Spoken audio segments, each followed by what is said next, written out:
So, nais kong ipakita ang isang video na nagawa na ganito rin ang pahayag. Simulan po natin ang video na maaring mapanood ng ating mga kaibigan.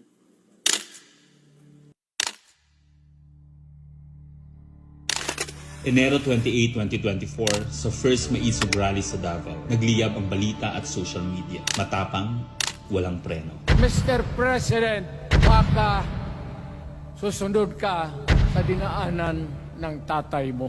Diyan ako takot. Ayaw ko mangyari sa iyo yan. Nagbato ng maaanghang na salita si dating Pangulong Rodrigo Duterte laban kay Pangulong Marcos tungkol sa di umano'y paggamit ng droga at ang kontrobersyal na People's Initiative.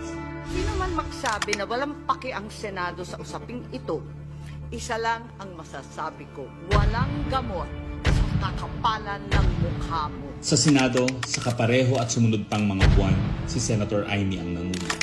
Pakialam sa PR, wala kayong pakialam sa PR, wala kayong pakialam sa PR. Siya ang unang nagtawag ng pansin. Siya ang unang nagtanong, para kanino ba talaga ang TI na yan? Marso 2024, sa kabila ng bangayan sa harap ng sambayanan, narinig natin si Pangulong Marcos. Matatag, matapang. The International Criminal Court has no jurisdiction over the Philippines as we remain to have a working judicial system and law enforcement mechanisms. Walang jurisdiksyon ang ICC sa Pilipinas. Sa sabong, nagpagpag siya ng balahibo. Ang hindi natin alam, paghupa ng alikabok ay nagsimula ng ilatag ang plano para muling sumagi sa ICC. Kaya pagtungtong ng Mayo, tahimik ngunit mabilis ang galaw. Isinumite ng DOJ ang legal brief para sa posibleng pag-aresto kay FPRRD. Isang pagtataksil na walang nakapansin. Hunyo, pumutok ang balita. Nagbitaw si VP Sara bilang DepEd Secretary.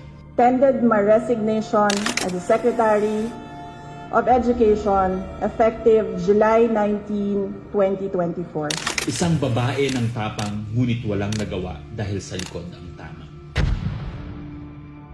Agosto, isinagawa ang unang Quadcom hearing laban kay FPRRD habang inuusig ng COA ang confidential funds ni VP. Ang hindi natin alam, sa gitna ng lahat ng ito, itinalaga na ni PBBM si Marcos Lacanilao bilang Special Envoy ng Transnational Crimes na siyang magsusuko kay FPRRD.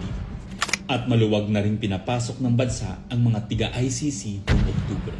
Walang bahid ng pagtutol, walang balak na ipagtanggol ang kapwa Pilipino.